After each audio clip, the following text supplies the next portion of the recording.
Très bien. Merci beaucoup, mesdames et messieurs, chers partenaires en Tunisie et en Belgique, à Tunis, à Bruxelles, à Namur, à Bizerte, à Sousse ou à Charleroi ou encore ailleurs. Bienvenue pour ce webinaire consacré aux échanges et à la coopération dans les secteurs du biomédical et du pharmaceutique entre la Tunisie et la Belgique. Et nous sommes donc très heureux de vous accueillir et de pouvoir partager avec vous des perspectives d'échange et de coopération dans ces secteurs, dans un temps court, si possible, mais en tout cas dans un temps aussi sans doute plus long, sachant que nous sommes dans un contexte aujourd'hui très particulier avec la crise Covid. Et ça a évidemment un impact depuis 1 an et demi maintenant sur un certain nombre de plans de développement et d'investissement, mais aussi de coopération. Alors aujourd'hui, nous sommes dans un premier exercice de rencontre. Cette rencontre, ça sera surtout organisée autour de la présentation du secteur biomédical et pharmaceutique en Tunisie. On en tirera des enseignements rapidement après et ça devrait nous conduire à une deuxième rencontre qui se tiendra plus tard dans l'année autour de la présentation des mêmes secteurs pour la Belgique et pour la Wallonie en particulier. Et on espère ensuite une troisième étape qui est celle d'une mission secteur biomédical et pharma en Tunisie, espérons-le, courant 2022. Alors, aujourd'hui, priorité donc est donnée à la présentation tunisienne. La Tunisie, comme vous le savez, ne manque évidemment pas d'atouts dans les secteurs considérés. Il y a bien sûr une forte reconnaissance de la Tunisie pour son potentiel académique et scientifique en matière médicale et de recherche biomédicale. Il y a des compétences, un savoir-faire qui émane de cette reconnaissance académique et de ce potentiel scientifique ici tunisien, qui se traduit notamment par une présence relativement importante de médecins généralistes, de médecins spécialistes et d'autres types de personnel médical ou paramédical tunisien à travers le monde. C'est notamment le cas en Europe et c'est bien évidemment aussi le cas en Tunisie. Et donc, c'est le signe de compétences, c'est le signe de savoir-faire qui sont sollicités à travers le monde et notamment chez nous en Europe. Et ce qui indique que, en tout cas, cette force que présente la Tunisie en la matière. Mais au-delà de l'académique et du scientifique, il y a bien évidemment aussi tout un contexte institutionnel. Il y a un système de santé hospitalier ici en Tunisie qui est aussi aujourd'hui éprouvé par la crise Covid comme les mêmes systèmes ailleurs dans le monde. Et puis, il y a aussi une perspective de développement technologique et industriel de l'industrie pharmaceutique tunisienne. Il y a des grandes ambitions qui sont affichées ici en Tunisie qui réunissent les acteurs institutionnels, industriels et scientifiques, et aussi les investisseurs étrangers et ce qu'on appelle les partenaires techniques et financiers, donc les acteurs de la coopération internationale.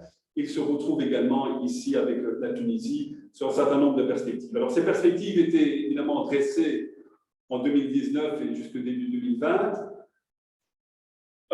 Dans les premiers mois de la crise Covid, on pensait ici en Tunisie comme ailleurs que ça serait en quelque sorte un mauvais moment à passer de la crise pandémique et que assez rapidement les choses allaient être rétablies.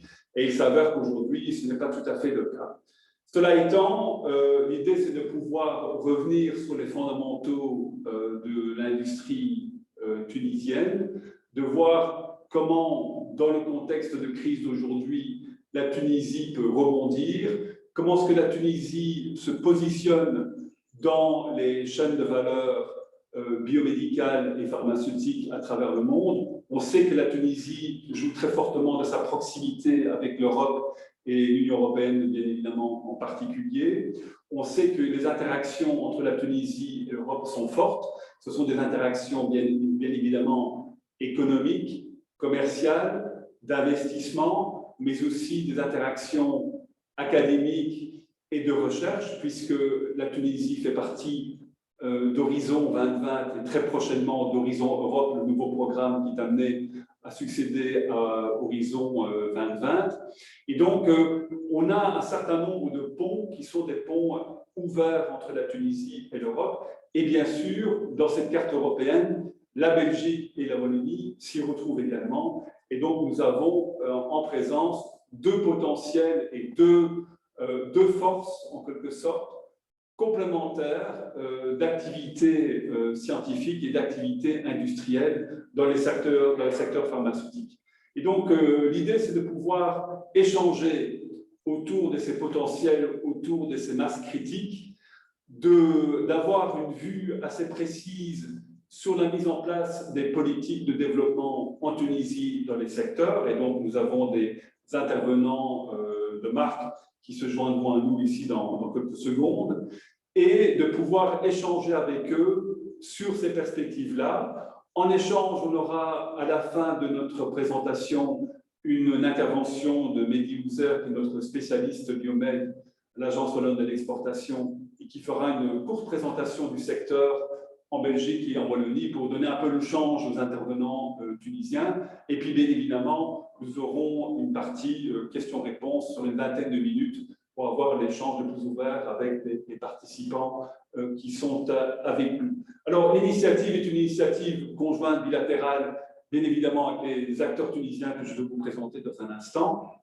Je voudrais signaler que cette initiative est aussi co-organisée avec, non seulement avec l'Agence wallonne de l'exportation et la délégation générale de Wallonie-Bruxelles ici en Tunisie, mais également avec Hub Bruxelles et le FIT de Flandre, Flanders Investment and Trade, et puis aussi, bien sûr, avec l'ambassade de Tunisie à Bruxelles, en la personne de son ambassadeur, Nabil Amar, qui, j'espère, a pu se joindre à nous. Maintenant, je me tourne vers Besma, on avait quelques problèmes de connexion avec l'ambassade de Tunisie, et j'espère que je pourrai donc céder la parole à l'ambassadeur avant de céder la parole aux intervenants sectoriels tunisiens. Est-ce que les choses se confirment ainsi? Non, il n'est pas connecté. Non, monsieur l'ambassadeur, Nabil? Non. Donc, alors, je propose que nous passions la parole à l'ambassadeur alors un peu plus tard. Il se joindra à nous d'une manière ou d'une autre, on est en train de s'y employer. Et donc, je propose de passer la parole,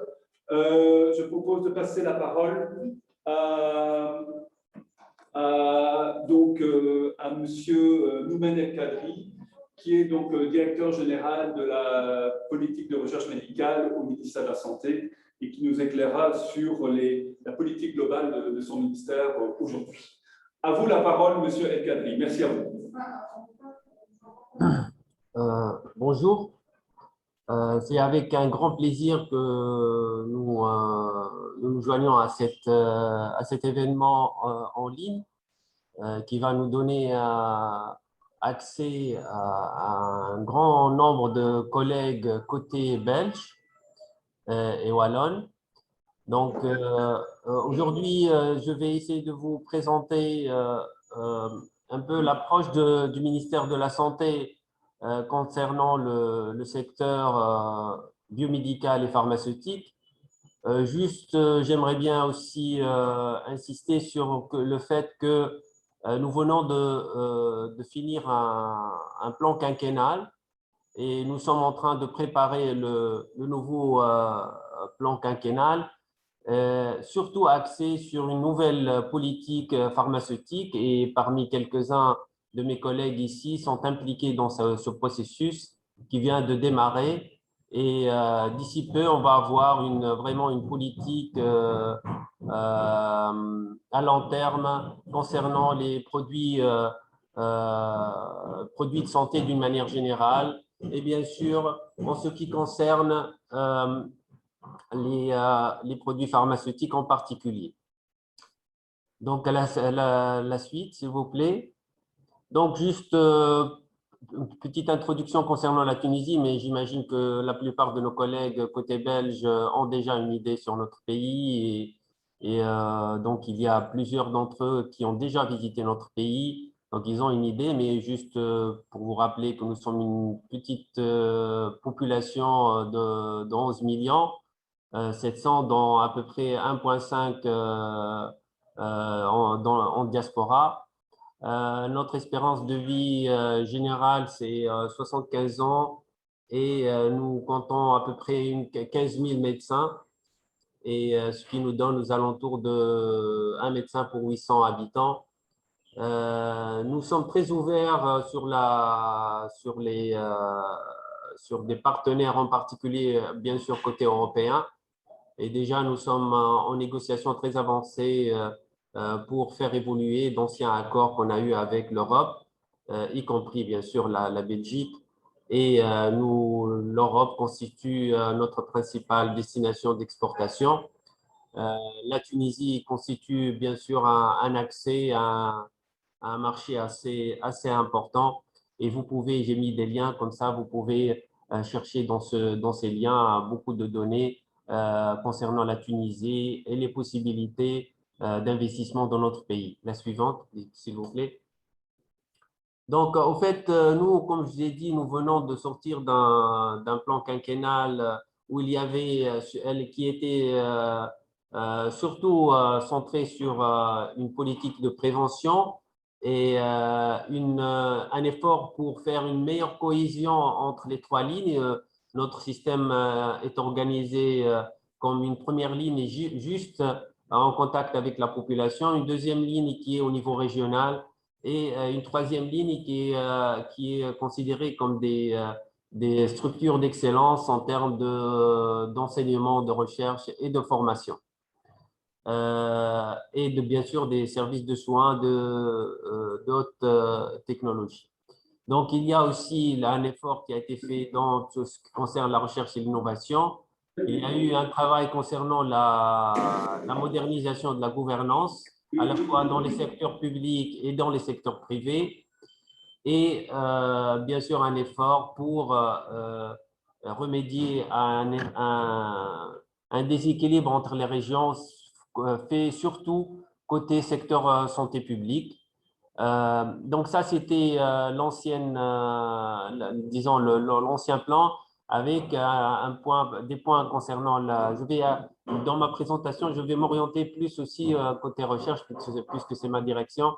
Donc je vais essayer de m'attarder un tout petit peu plus et je vais laisser pour les autres points mes collègues côté tunisien vous présenter différents aspects dans ce sens.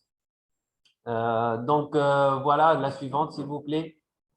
Donc, nous venons d'adopter la politique nationale de santé qui a cinq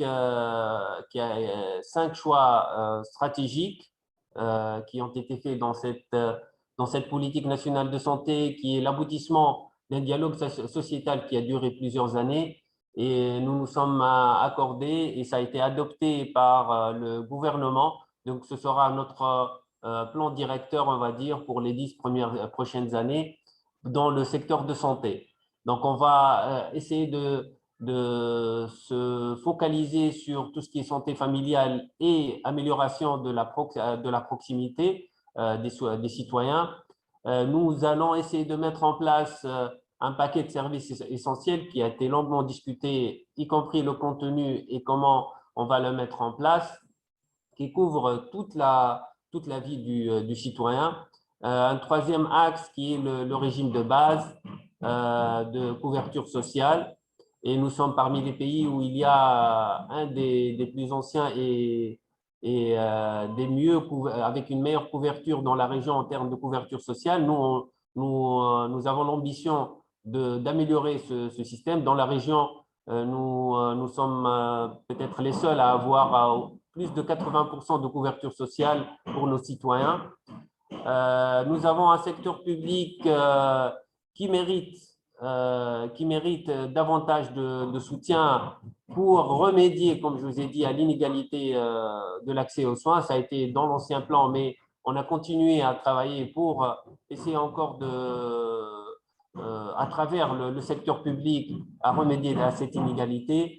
Donc, peut-être qu'il y a aussi une collaboration avec côté belge pour nous soutenir, surtout dans des solutions technologiques, etc., dans ce sens. Et aussi assurer la protection de la santé du patient en s'engageant dans des politiques de santé publique. La suivante, s'il vous plaît. Donc, bien sûr, comme ça a été dit par son Excellence, Monsieur l'Ambassadeur, la crise Covid nous a permis de retenir plusieurs leçons. Ça nous a permis de mieux faire le diagnostic des défaillances que nous avons dans notre système, mais aussi elle nous a permis de confirmer la place de la santé publique et de la recherche, de mettre en valeur notre expertise et les structures que nous avons au niveau national, qui nous ont permis de surmonter pas mal de difficultés, de faire un effort plus dans la préparation de nos capacités humaines et capacités tout court, et de la développer davantage. Bien sûr, nous avons aussi appris que l'évidence scientifique permet de mieux décider, de juguler les incertitudes, mais aussi il y a toujours un calcul de risque-bénéfice. Donc, il y avait aussi l'autre leçon, c'était l'importance de la veille et de la projection pour mettre en place devancer un peu les choses, et aussi la coopération nationale en interne, mais aussi la coopération globale pour confronter les différents problèmes de santé. Donc, il y a eu aussi beaucoup le renforcement de la collaboration multidisciplinaire ici en Tunisie, et nous avons appris aussi à faire de la recherche dans les situations de crise telles qu'on est en train de vivre. Et par contre, on a un peu plus de difficultés. J'espère que la collaboration avec le côté belge va nous aider dans ça aussi, dans la gestion de l'innovation. On a quelques besoins dans ce sens, et aussi dans la communication dans ces situations et dans les situations liées à la santé d'une manière générale. La suivante, s'il vous plaît. Donc, il faut savoir, celle d'avant, s'il vous plaît. Donc, il faut savoir qu'il y a eu déjà un effort qui a été déjà fait avant concernant les grandes orientations dans la recherche avec une consultation nationale. Et parmi les priorités, bien sûr, il y avait la santé du citoyen. Et dans la situation de la santé du citoyen, il y avait un axe qui s'est confirmé dans ces jours: le drug design, le développement des vaccins et de biosimilaires, la bonne gouvernance et l'économie de santé, l'épidémie, maladies chroniques et maladies nouvelles, e-santé, télémédecine et qualité de soins. Donc ça, c'était des priorités qui ont été déjà identifiées dans le domaine de la recherche avec plusieurs experts tunisiens, et on va essayer de continuer à travailler. Ça se confirme, ce besoin se confirme dans ces jours-ci. La suivante, s'il vous plaît. Donc, il faut savoir que dans notre système de santé, nous avons vraiment un grand nombre de structures, plus aux alentours de 2200 structures dans 24 structures hospitalo-universitaires, aux alentours d'une centaine d'hôpitaux régionaux ou de circonscriptions, et qui regroupent aux alentours de 24 000 lits. Nous avons des structures de régulation, notre direction de la recherche médicale, la direction de la pharmacie et des médicaments, les directions d'inspection médicale et pharmaceutique, le laboratoire national de contrôle des médicaments et d'autres structures qui nous permettent de réguler et de contrôler différents aspects de la santé et de la recherche. Nous avons 3 structures qui couvrent le côté éthique pour les essais cliniques, les comités de protection de personnes et les comités d'éthique locaux. Nous avons un grand centre de recherche, l'Institut Pasteur de Tunis, et 4 centres d'investigation clinique qui vont être renforcés prochainement. Des laboratoires de recherche, une soixantaine de laboratoires de recherche et plusieurs projets qui ont démarré avec le PRF. Nous sommes dans le secteur de santé à lui seul. Nous comptons 1500 chercheurs, mais il faut savoir que on est en coopération, sans compter ceux qui sont au niveau des facultés de médecine, etc. C'est le double, aux alentours de 3000 chercheurs dans le secteur de santé. Si on compte l'ensemble, nous sommes à peu près à 60% de femmes dans ce secteur. Nous avons beaucoup de partenaires au niveau national, y compris le Comité national d'éthique médicale, le ministère de l'Enseignement supérieur et beaucoup d'autres structures, notamment la Chambre des CRO. Nous avons une dizaine ou une douzaine de CRO qui sont très actifs dans notre pays. Et j'espère que dans la prochaine réunion, ils seront présents avec nous. Il y a aussi, nous coopérons avec le pôle de biotechnologie avec son projet très intéressant de CRT. Nous sommes, en tant que ministère de la Santé, très impliqués dans Mais ce. attention, madame, le nom qui s'affiche, Nabil Ammar, ce n'est pas Asma Ben Salah.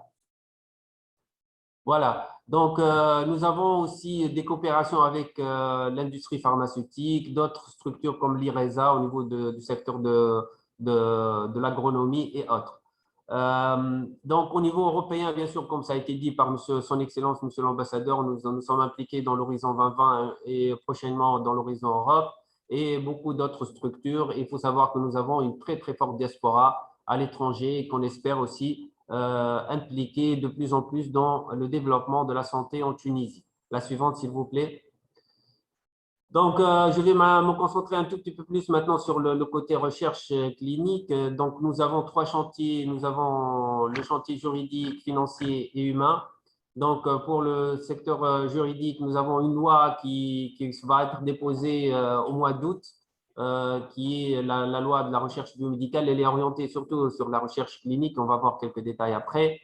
Et nous allons mettre l'équivalent d'INSERM français ou d'autres structures de coordination nationale qui est aussi en draft très avancé. Pour le côté financier, nous avons un budget qui est relativement petit, mais on espère de l'augmenter pour le côté dans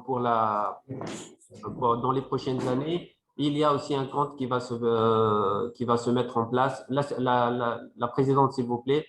Et nous allons faire un effort aussi côté ressources humaines. Pour les projets, ça c'est aussi la suivante, s'il vous plaît.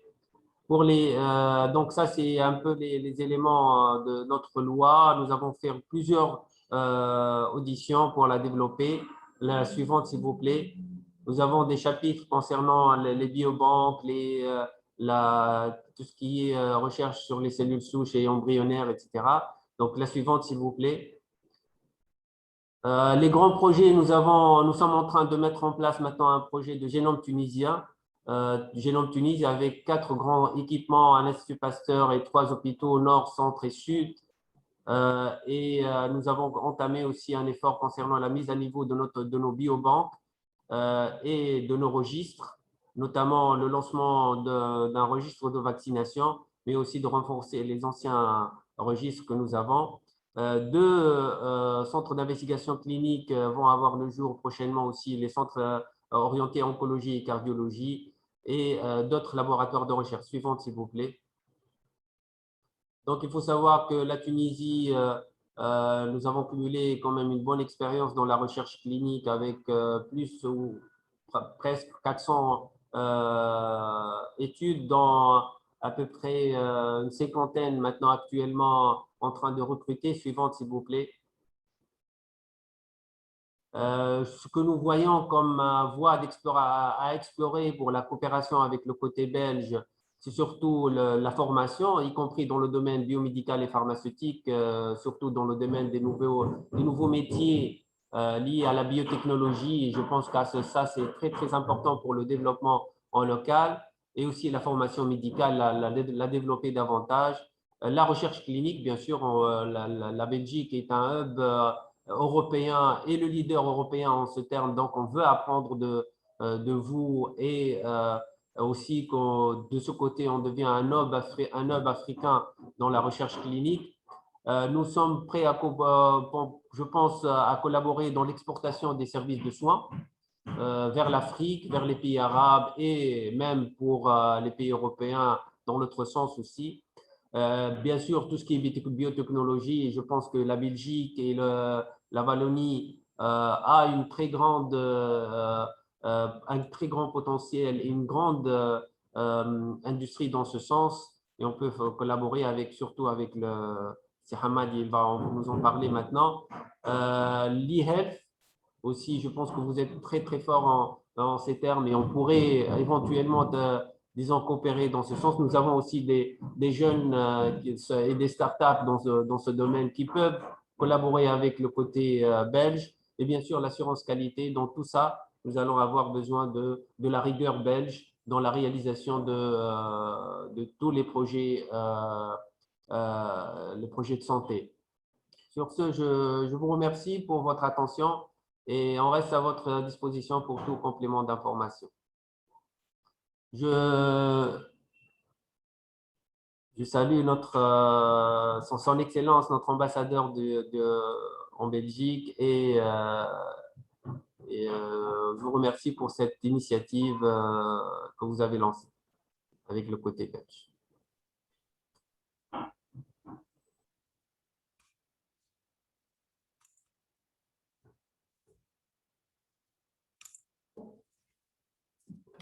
En cours de développement aujourd'hui en Tunisie, mais aussi les perspectives, nous en prenons bonne note et nous regarderons évidemment avec beaucoup d'intérêt votre présentation écrite. Nous aurons certainement l'occasion d'y revenir.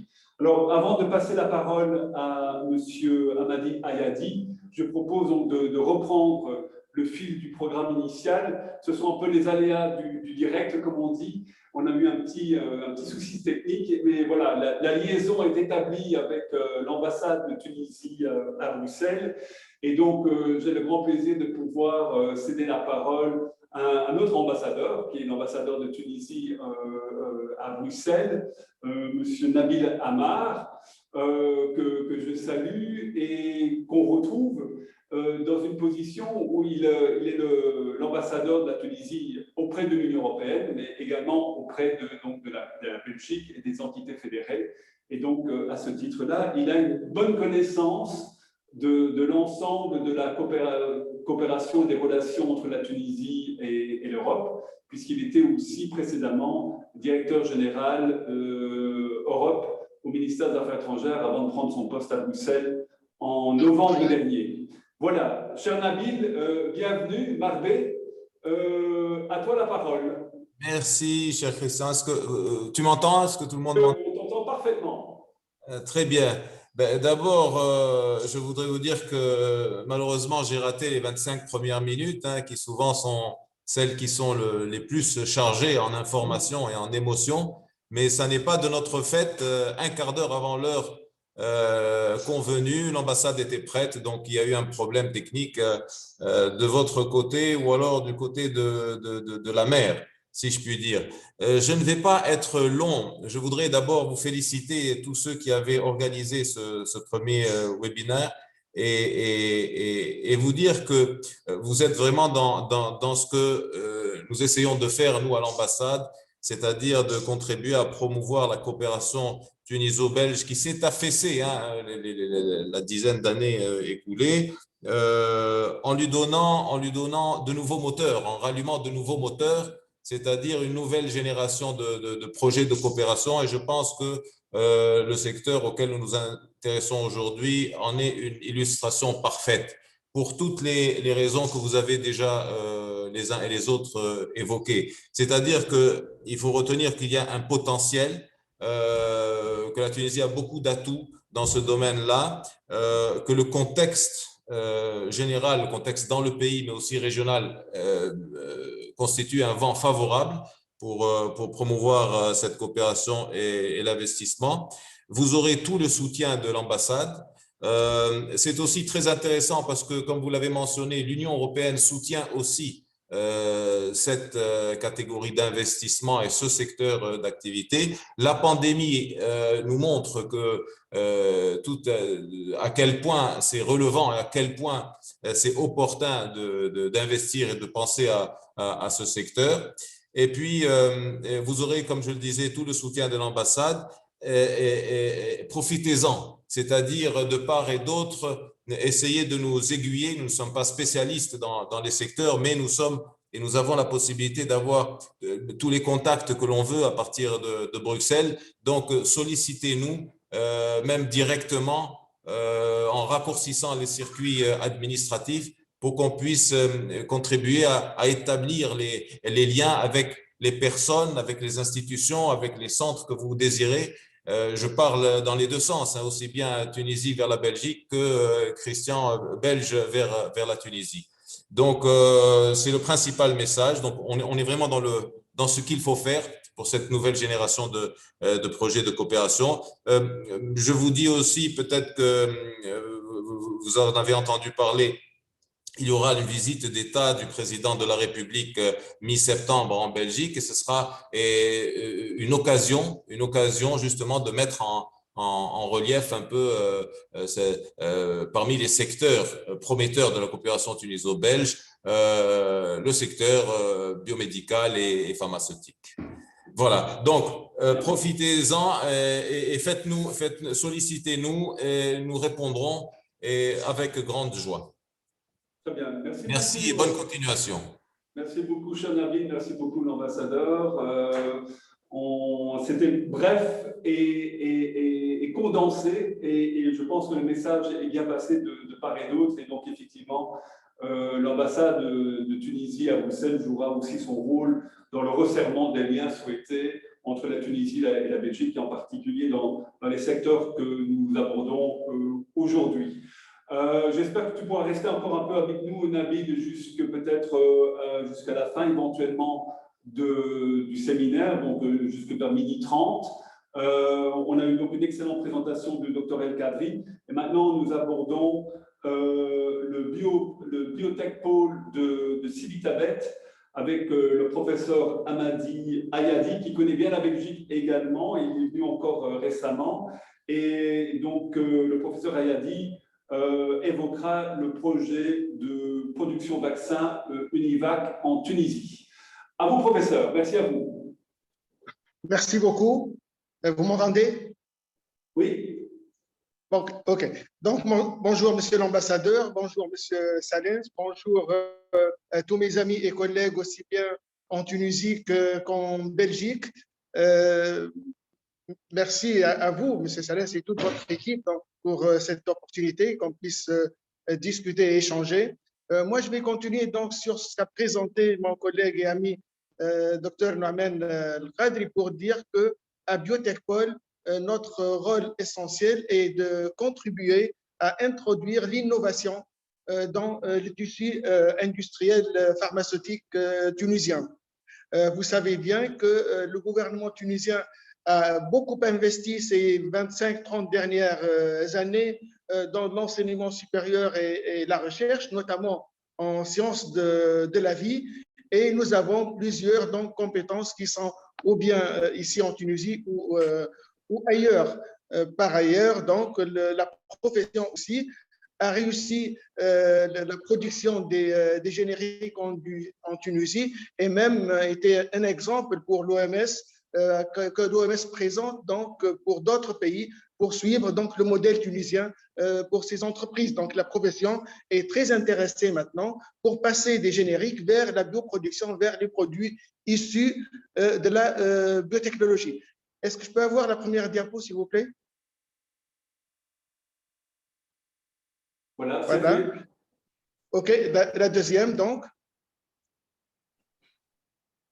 Voilà, donc sur la deuxième diapositive, vous voyez ici, c'est le plan donc, de Biotechpol. Nous sommes sur une centaine d'hectares et nous avons donc des centres de recherche, une pépinière d'entreprise et un institut de formation. La prochaine, s'il vous plaît. Donc là, je vous montre surtout les centres de recherche que nous avons, centres en technologie nucléaire appliquée à la santé et à l'agronomie. On l'utilise surtout pour la stérilisation. Un institut donc, de recherche et d'analyse physico-chimique qu'on utilise surtout dans le contrôle de qualité parce qu'il est équipé avec des équipements qui sont de très haute performance, et un institut de biotechnologie donc, qui forme aussi bien des techniciens, des ingénieurs et des docteurs. La pépinière d'entreprise comporte 8 startups et avec ces 8 startups, il y a au moins une trentaine de hauts diplômés de l'enseignement supérieur qui y travaillent. Nous avons aussi dans les 400 chercheurs et 500 étudiants sur le site. Prochaine diapo, s'il vous plaît. Donc, l'émission, j'ai dit un mot tout à l'heure, c'est contribuer à introduire l'innovation, mais aussi accompagner les chercheurs intéressés par monter des startups, encourager l'entrepreneuriat et développer la synergie entre université et entreprise, surtout en pensant aux projets collaboratifs entre ces deux entités. Aussi, il y a la mise en place du cluster Pharma-In qui regroupe maintenant 12 PME, 12 sociétés, 12 entreprises pharmaceutiques tunisiennes intéressées aussi bien par le développement de l'industrie pharmaceutique et de l'innovation dans l'industrie pharmaceutique, mais surtout par la biotech. La prochaine, s'il vous plaît. Voilà les projets dont j'ai envie de parler aujourd'hui, celle d'après.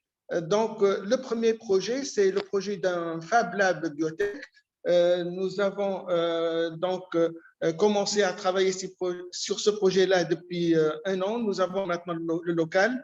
Nous avons aussi des équipements qui sont en train d'arriver. Nous avons deux docteurs, donc une recrutée et l'autre bientôt, j'espère, et nous allons donc travailler en étroite collaboration avec cet institut de formation pour avoir des thésards et des masters avec nous.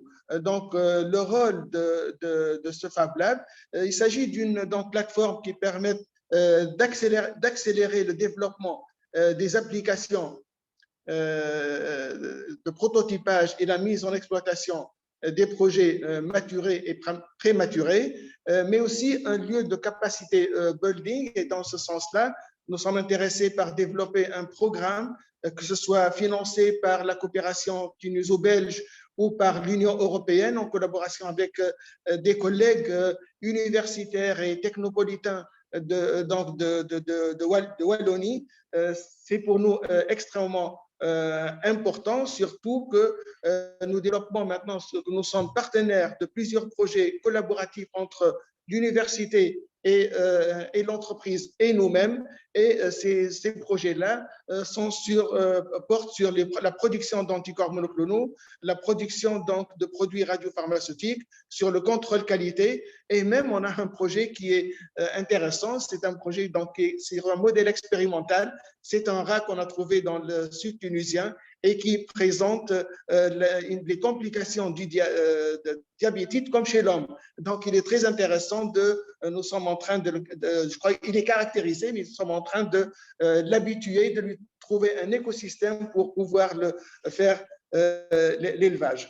Nous avons aussi un concours d'innovation que nous allons avoir bientôt d'ici 2 mois, et nous espérons par exemple qu'on organise ensemble un concours sur l'innovation, sur les meilleurs projets entre la Tunisie et la Wallonie, et de manière à être ouvert sur les deux communautés scientifiques et entrepreneuriales. Et là, ça peut être extrêmement intéressant parce que ce qui intéresse maintenant les startups, c'est cette ouverture internationale. Alors, les startups de Wallonie peuvent s'ouvrir à travers la Tunisie sur toute l'Afrique, et la Tunisie aussi peut trouver une bouffée d'oxygène en s'association, les startups de chez nous, en s'association avec d'autres en Wallonie.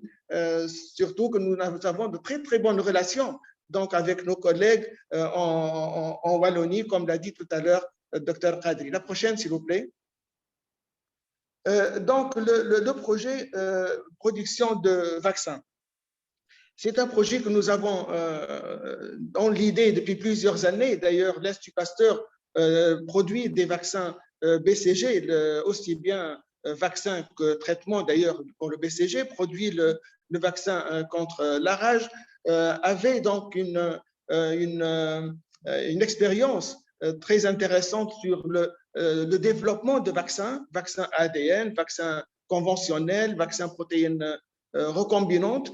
Nous avons maintenant un projet qui est, seulement hier soir, j'ai appris que le gouvernement a donné son accord pour le réaliser d'une manière gré à gré avec un grand fournisseur international. Donc, j'espère que on va le mettre très rapidement donc, au jour. Là, pour ce projet-là, nous avons une chaîne de production d'anticorps monoclonaux, mais une autre de production de vaccins. Et là, nous sommes à la recherche d'un partenaire stratégique, c'est-à-dire un partenaire qui peut nous assurer le transfert de technologies. Et évidemment, nous sommes intéressés, comme ça, en scientifique, je peux le dire, par l'ARN messager, un vaccin ARN messager, parce qu'il s'agit d'une plateforme standard, parce qu'on peut l'utiliser aussi pour l'ARN messager médicament et pas seulement vaccin. Donc, nous sommes très intéressés avec ça. Donc, voilà, c'est un appel que je lance pour mes collègues en Belgique. Si quelqu'un est intéressé, une entreprise, une start-up, une antenne d'un géant, et on sait bien que la Belgique est un hub de fabrication de vaccins et de produits issus de la biotechnologie. Donc, la dernière diapo, s'il vous plaît. Par ailleurs, nous sommes aussi en train là, de préparer une zone industrielle d'une vingtaine d'hectares.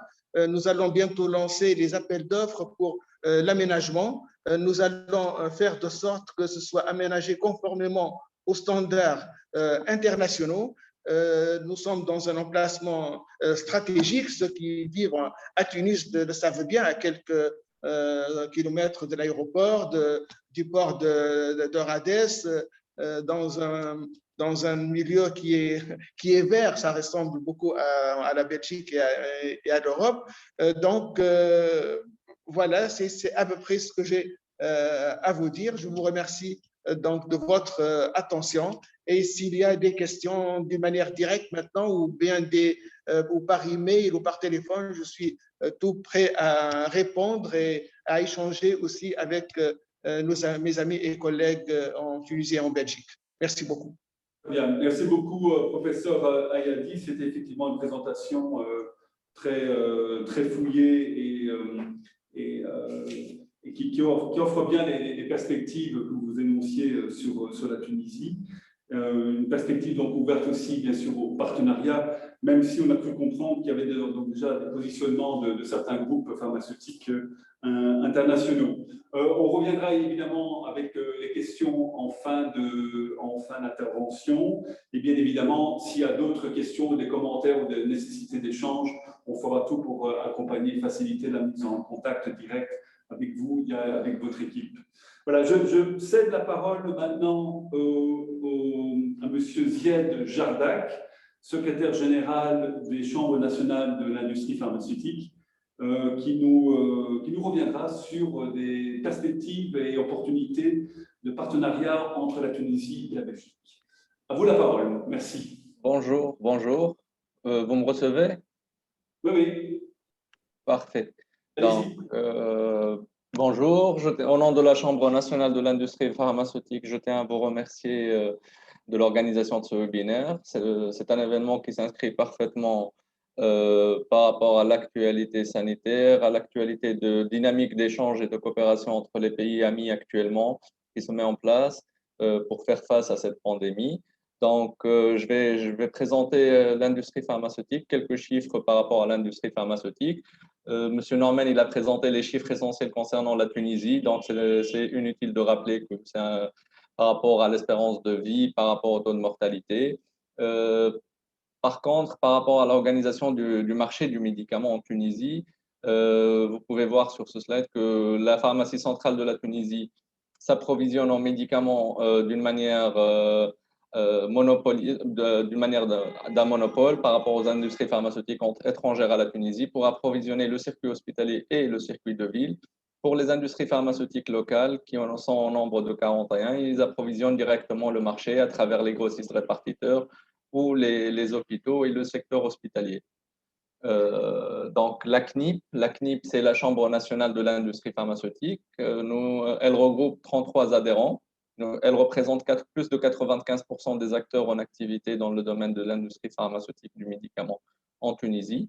Elle joue le rôle d'un acteur majeur dans ce secteur et elle représente une force de proposition pour le développement de la fabrication des médicaments. Nous avons 41 industries pharmaceutiques en Tunisie qui ont une licence d'exploitation avec 139 agréments pour la fabrication de 16 formes pharmaceutiques. La plupart, il s'agit de fabrication mixte pour des produits génériques et des produits sous licence entre princeps et marques. La répartition des fonds pharmaceutiques en Tunisie, essentiellement technologiquement, nous sommes en train de fabriquer la plupart des fonds pharmaceutiques.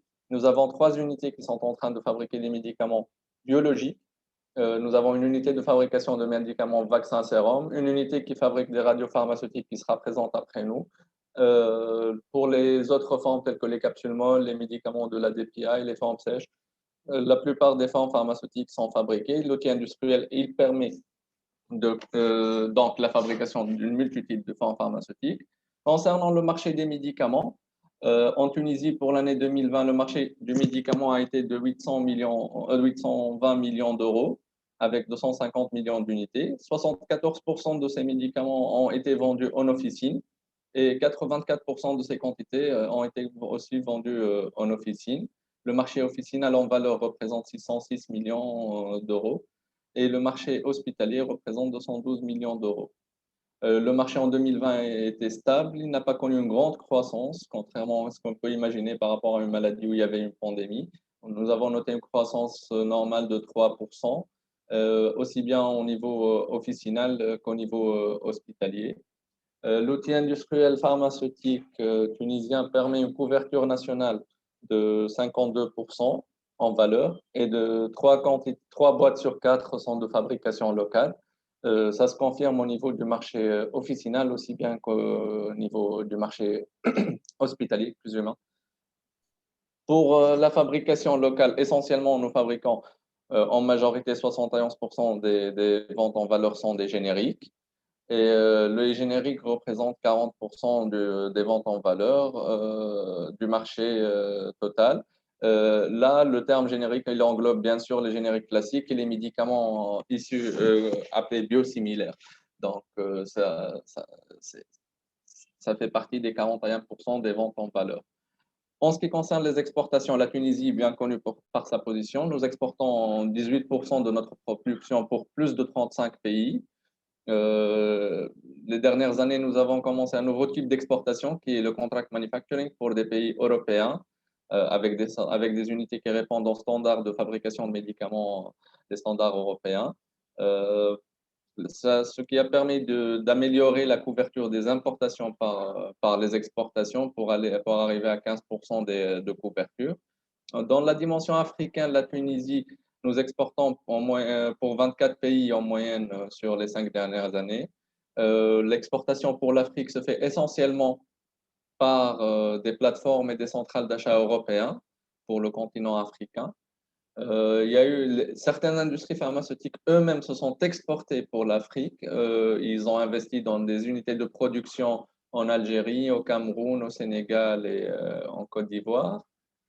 Maintenant, en ce qui concerne la stratégie de l'industrie concernant l'industrie pharmaceutique en Tunisie, il y aura 2 phases pour les prochaines années. Il y aura une première phase avec des objectifs à moyen terme pour les objectifs à l'horizon de 2025, qui sera assurée par un pacte de partenariat public-privé entre le secteur public et le secteur privé, avec objectif de faire passer les exportations de 18 à 40%, d'augmentation de taux de couverture et d'améliorer les investissements pour les faire passer à 2 millions de dinars, et par la création de 4 000 nouveaux emplois.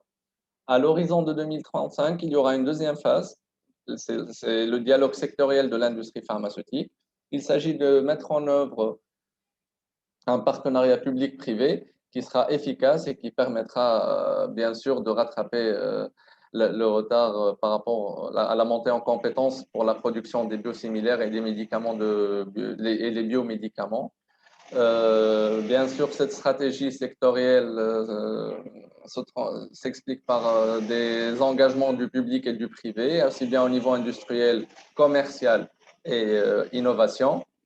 Par rapport au public, il s'agit quelques mesures à mettre en place, telles que la réforme du système d'octroi d'AMM pour améliorer les délais, la mise en place de l'agence des médicaments, la réforme du système de fixation de prix. Pour le privé, c'est bien sûr de développer des essais cliniques, investir dans la production des principes actifs, des excipients, des articles de conditionnement, pourquoi pas les biomédicaments. En ce qui concerne le commercial, c'est certaines mesures qui seront à la charge de la partie publique, qui serait de booster les exportations et d'améliorer et corriger le système d'approvisionnement public. Pour le privé, c'est de diversifier les marchés et de continuer à s'implanter à l'étranger. Concernant la partie innovation, et c'est là que ça serait intéressant et que la porte est ouverte pour des partenariats, c'est par la création de plateformes de R&D en biotechnologie, telles que le Biotech Pole de CDFEB, d'encourager la fabrication des biomédicaments, la création de fonds de développement de l'industrie pharmaceutique. Pour la partie privée, évidemment, c'est de participer à des projets collaboratifs, de continuer à investir en R&D, de participer à la co-construction de cursus de formation et la gestion des centres de formation. Donc, pour les médicaments, les biomédicaments, en Tunisie, il y a 4 points. Actuellement, bien sûr, ça a été soulevé par Cheikh Hamadi, l'intérêt de la production en Tunisie du vaccin. Cet intérêt, ça sera un intérêt de transfert technologique qui sera à destination non seulement de la Tunisie, mais aussi de l'Afrique. Aussi, il faut noter qu'actuellement, il y a la mise en place d'un cadre d'achat incitatif au développement de la production des biomédicaments. C'est un cadre d'achat qui est encore en cours de discussion, mais qui n'est pas un cadre d'achat classique d'appel d'offres, mais qui va être incitatif à l'instar des pays qui ont réussi à transférer la fabrication des biomédicaments dans leur pays, et tel que le Brésil et la dimension qu'a eu le Brésil par rapport à cette approche par rapport à tout le continent sud-américain. Aussi, il faut noter que pour les biomédicaments en Tunisie, nous avons la commission des médicaments biosimilaires. C'est une commission spécialisée. Il s'agit d'une commission avec un format participatif qui permet de tracer une stratégie, de suivre les médicaments qui sont essentiels et de mettre en place des mesures incitatives pour la fabrication des biomédicaments. Il y a aussi, il faut noter qu'en Tunisie, nous avons un guide d'enregistrement des médicaments biosimilaires qui date de 2018. Il est assez récent, il est indicatif, il est évolutif, il est en train d'évoluer, de s'améliorer au fur et à mesure des nouvelles exigences et de l'évolution des standards internationaux par rapport à ce type de fabrication. Donc, finalement, concernant, pour conclure, les opportunités de triangulation en Tunisie, donc la Tunisie elle bénéficie d'un écosystème de fabrication de médicaments depuis plus de 30 ans. Nous avons un savoir-faire. Ce savoir-faire, il s'exprime par une couverture nationale de 77% en quantité. Nous avons une tradition d'exportation de qualité. Nous sommes bien positionnés par rapport au continent africain. Nous avons aussi une tradition de fabrication en sous-licence et en sous-traitance d'export par contract manufacturing. Nous sommes candidats pour l'implantation de l'Agence africaine du médicament. Nous sommes une porte d'entrée pour les médicaments en Afrique par rapport à la réglementation et à la logistique. Et bien sûr, nous avons une stratégie nationale et des mesures de promotion à l'horizon de 2035 et de 2025 qui garantissent la voie à un partenaire et à un partenariat et à un transfert technologique en Tunisie avec une stratégie de positionnement sur tout le continent. Je vous remercie encore une fois. Je réitère mes remerciements pour les organisateurs, les membres de l'AWEX, votre Excellence, Monsieur Nabil Hamar. Je vous laisse mes contacts sur la dernière diapo et je reste à votre disposition s'il y a des questions. Je cède la parole à Monsieur Christian. Très bien, merci beaucoup, Monsieur Jordac. On reviendra certainement aussi dans la période de questions à la fin de l'intervention sur un certain nombre de points que vous avez évoqués, notamment les traditions de fabrication sous licence et de sous-traitance en Tunisie. Bien, donc on passe maintenant la parole à une dame, Olfa Gam, vice-présidente du cluster Tunisia Health Alliance, l'Alliance tunisienne de la santé. On évoquera bien sûr les partenariats recherchés en matière d'innovation, en matière de formation du personnel médical et paramédical, en matière de sous-traitance et de transfert de technologie, et notamment dans les secteurs cardio et oncologie. À vous la parole, Madame Gamme, qui est aussi une familière de la Belgique. Hein. Voilà. Plaisir de vous accueillir. Bonjour. Merci Monsieur Wallace, merci à tout le monde pour avoir organisé ce webinaire. Donc, je me présente, je suis Olfa Gam Abdenader, donc je suis directeur général d'une industrie pharmaceutique locale, mais je suis également secrétaire général d'un groupement qui est Tunisie Health Alliance, et c'est dans ce cadre-là que je vais vous présenter un peu ce qu'on a fait au niveau d'un cluster qui se voulait organiser autour d'une chaîne de valeur qui est la santé. Comme l'a dit M. Wallace, je suis également familière parce que j'ai travaillé pendant une quinzaine d'années en Belgique et j'ai aussi un double diplôme tunisien et belge. Donc, j'ai fait la Vlerik Business School, donc je connais très bien le système belge aussi. Donc, voilà. Donc, aujourd'hui, je vais passer rapidement parce que je pense que ça a été dit par rapport au secteur de la santé. Il faut savoir que la population tunisienne, elle est équivalente à la population belge en termes de nombre d'habitants. Donc, la Tunisie, elle a une tradition et un système de santé qui est parmi les plus robustes jusqu'à cette crise, mais par rapport au continent. Donc, on a comme l'a dit Zied, 40 industries pharmaceutiques. On a 2100 pharmacies, on a 6 universités de pharmacie et de médecine, on a une centaine de cliniques privées, avec 26 700 lits entre le public et les privés. Les dépenses en santé sont de 7% du total du GDP et on est la première destination d'un point de chirurgie esthétique pour la région de la Méditerranée. Donc, on accueille à peu près 150 000 patients par année. En termes de chiffres, d'indicateurs, ça a été dit aussi. Donc, le chiffre en termes de couverture aux médecins, pharmaciens et infirmiers, on est parmi les meilleurs de l'Afrique du Nord et de loin supérieur à ce qu'on a en Afrique. Donc, c'est des chiffres qui sont liés à une vraiment tradition dans la santé parce que c'est un système qui a été développé après l'indépendance et qui donne ses fruits aujourd'hui. Donc, la Tunisie, elle a 3 avantages, je dirais, comparatifs.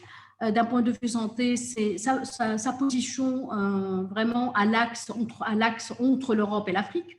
Donc, clairement, il y a un positionnement qui est entre les deux rives de la Méditerranée, mais aussi, elle a signé pas mal d'accords de libre-échange entre des marchés africains et des marchés européens. Si on voit par rapport au ranking, d'un point de vue facilité de trouver des compétences en termes de santé, on se situe 66e, donc loin derrière d'autres pays. Et d'un point de vue coût de labor, vous pouvez le voir ici. Donc, on est nettement plus compétitif d'un point de vue coût de main-d'œuvre de santé par rapport aux pays voisins.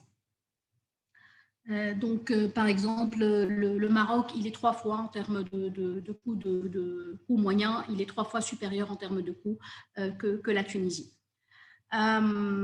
Donc voilà, la Tunisie et le life science, c'est une croissance continue. On a 5% tout le secteur de santé de croissance par an.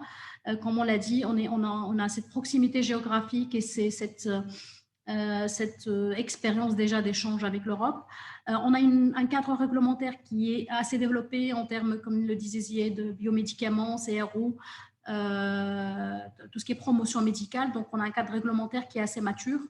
On est assez compétitif d'un point de vue main-d'œuvre et on a des cadres d'investissement incitatifs pour tout ce qui est, d'une manière générale, mais particulièrement pour le secteur de la santé et l'industrie pharmaceutique, qui est considéré comme un secteur prioritaire de développement avec des incitations fiscales et réduction de tout ce qui est charges sociales, etc.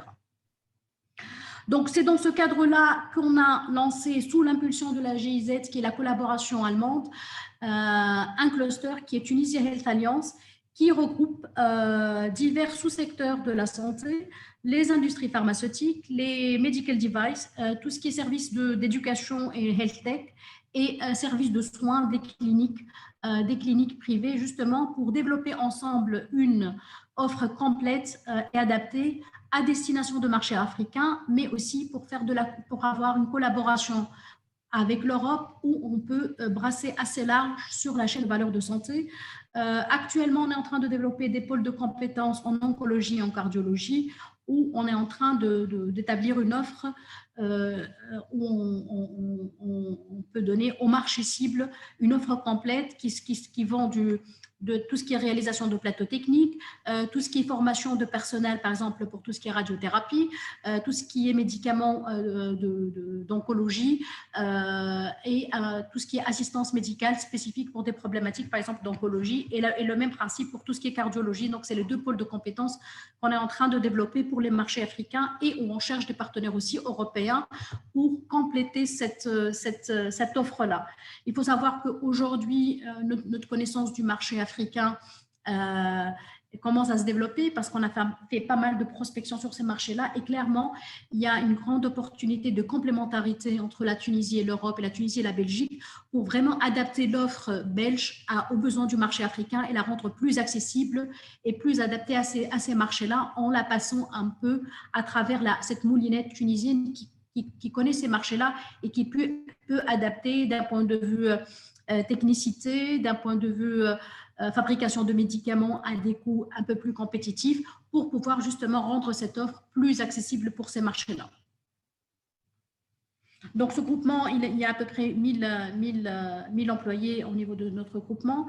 On a des partenariats stratégiques avec les chambres syndicales, avec le ministère de la Santé, mais aussi on a un partenariat avec Africa Health Federation et German Health Alliance, qui sont des groupements qui travaillent sur le secteur de la santé en Afrique et en Allemagne. Et bien sûr, on a avec la GIZ, qui est le promoteur de notre cluster. Donc voilà, ça je vous en ai parlé. Ce qu'on veut faire, c'est vraiment développer cette offre commune et nous organiser autour de chaînes de valeur et non autour d'un métier, uniquement un métier particulier, que ce soit industrie ou formation ou autre. Donc là, j'arrive à présenter la société que je dirige depuis 2 ans. C'est une société qui est la première qui s'est lancée dans l'expérience de cytotoxiques et qui s'est lancée principalement pour le marché local et le marché africain, mais qui a une ouverture sur les marchés européens parce que les outils étaient à l'origine destinés et designés pour pouvoir être certifiés GMP européenne. Donc actuellement, on est spécialisé dans tout ce qui est développement et production d'injectables anticancéreux sous 2 formes liquides et lyophilisées. Donc, en termes d'expertise, on a développé donc c'est une société qui a 6 ans de fonctionnement, une expertise autour de tout ce qui est recherche et développement spécifique à l'oncologie, tout ce qui est manipulation de cytotoxiques. On a des standards qu'on est en train d'adapter pour la certification européenne et on a une expertise de stériles et d'injectables. C'est une expertise qui, ici en Tunisie, une expertise qui commence à se développer vu qu'il y a 4 ou 5 industries qui sont spécialisées dans ces formes-là. On est présent actuellement en commercialisation sur pas mal de marchés africains, Cameroun, Côte d'Ivoire, Sénégal, Mauritanie, Libye, mais on est en train aussi d'enregistrer au niveau du Kenya, au niveau du Soudan, Burkina et Mali. Et on a un produit qu'on développe pour le marché allemand. Et c'est pour cette raison qu'on aura l'inspection européenne allemande d'ici décembre 2021 et aussi on fait un développement pour le marché portugais pour des molécules spécifiques d'oncologie. Donc aujourd'hui, notre stratégie, elle est clairement autour de 3 axes. On a un axe où on est en train de croître via l'axe de développement, l'axe de GMP qui va nous offrir des portes de sous-traitance, mais pas que. Ce sera aussi des portes de services et d'optimisation analytique et autres vers les marchés européens. Donc, c'est vraiment là où on travaille actuellement et on espère qu'on sera certifié GMP d'ici début 2022, puisque l'inspection, elle est prévue fin de cette année-ci. Et on est en train de développer un projet d'investissement parce qu'on a des capacités qui sont disponibles sur le bâtiment actuel, justement pour aller vers des fill and finish de type biosimilaire au vaccin et qui vont utiliser pas mal de synergies avec l'existant en termes d'expertise ou en termes de disponibilité d'utilities. Mais aussi, on a un greenfield qu'on va développer justement pour aller aussi, notre stratégie, c'est d'aller plus vers la création de valeur que vers les molécules classiques. Donc, on cherche des partenaires justement pour accompagner cette phase de croissance, pour aller adapter, comme je vous ai dit, l'offre à ces marchés-là. On pense, voilà, comme j'avais dit, que là, on a une position assez stratégique sur cet axe Afrique-Europe. On peut très bien servir et le marché tunisien, le marché africain, mais également le marché européen et le marché belge. On a des ressources, parce que j'ai travaillé aussi des deux côtés. Je pense qu'ici, il y a un vivier de ressources qui est très important en termes de compétences. Les formations en biotechnologie, en industrie pharmaceutique sont des formations qui sont là depuis une vingtaine d'années. Donc, il y a un vivier de compétences qui est très, très intéressant pour justement pour tout ce qui est projet de recherche ou pour tout ce qui est clairement, aujourd'hui, après le Covid, les distances sont importantes. Donc, on a des logistiques qui sont assez aisées avec l'Europe et avec l'Afrique et avec des connexions où on peut avoir du cold chain pour des produits qui le nécessitent.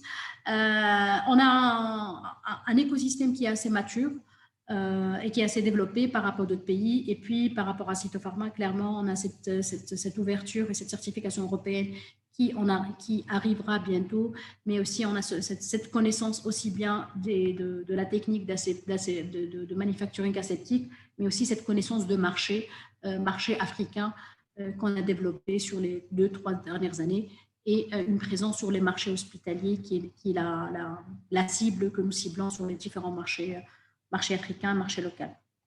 Et donc voilà, on a la capacité on peut aussi, comme on a de la capacité disponible, on peut être une arrière-base si jamais il y a un pic de demande pour pouvoir justement remplir des pics de demande.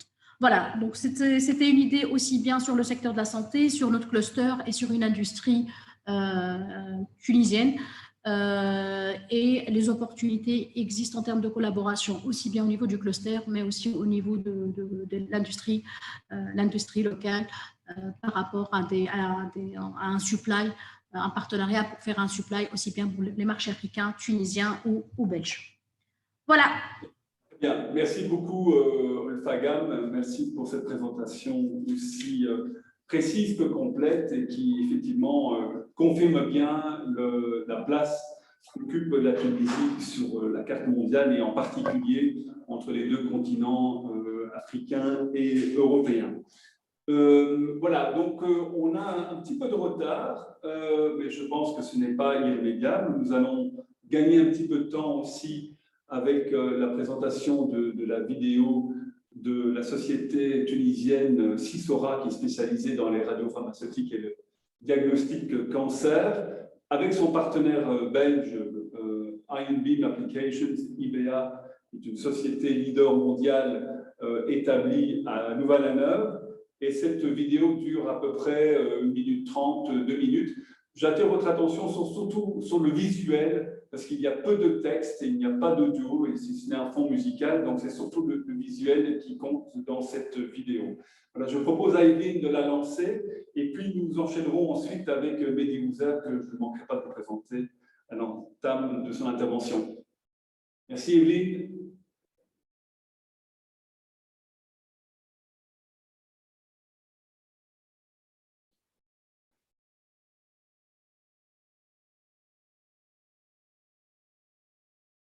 Il manque le son.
Voilà. Eh bien, donc, je pense que la vidéo, donc il n'y avait pas vraiment de commentaires qui étaient ajoutés, c'était principalement un fond musical. C'est donc Sisora qui a très aimablement souhaité contribuer à notre rencontre par la production de cette vidéo récente. Je pense qu'elle parle aux spécialistes, ceux qui s'y reconnaîtront certainement dans ce secteur d'activité pharmaceutique et biomédicale. Et si jamais donc, il y avait des questions par rapport à l'activité de Sisora ici en Tunisie et de son partenariat aussi avec IBA, eh bien, nous ne manquons pas de communiquer aux personnes concernées. Voilà, donc on gagne quelques minutes là. Je passe la parole désormais à Mehdi Ouzer, qui est donc Senior Life Science Industry Specialist à l'Agence Wallonne d'Exportation. Il fera un tour d'horizon rapide des compétences sectorielles belges et wallonnes, positionnement aussi sur la carte mondiale et potentiel de coopération avec la Tunisie et l'Afrique du Nord. Mehdi, à toi la parole. Merci Christian. Est-ce que vous m'entendez bien? Je pense, oui. Parfait, alors je démarre. Je voudrais d'abord commencer par remercier nos partenaires et orateurs tunisiens pour cette overview éclairante et fascinante du secteur pharma, biotech tunisien. Vraiment, on apprend énormément. Donc moi-même, j'ai rejoint l'AWEX assez récemment dans le département sectoriel, le nouveau département sectoriel de l'AWEX. Je suis en charge des sciences de la vie appliquées à la santé. Je suis ingénieur civil en biomédical de formation. J'ai une carrière dans la recherche académique dans les neurosciences et puis 15 ans dans la R&D biomédicale de haute technologie, entre autres chez IBA. Et dans les implants auditifs. Et donc, c'est avec grand plaisir que je vais tenter de vous faire un aperçu bref, mais je l'espère pertinent du secteur en Wallonie. Alors, le slide suivant. Merci.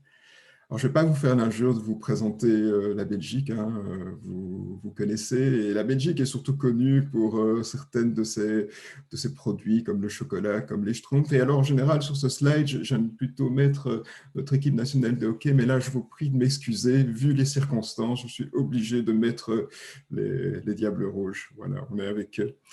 Et par contre, voilà, même si on sait que la Belgique est un pays pharma, je pense qu'on n'est pas toujours conscient à quel point c'est un hub d'innovation et de biomanufacturing en pharma et en biotech.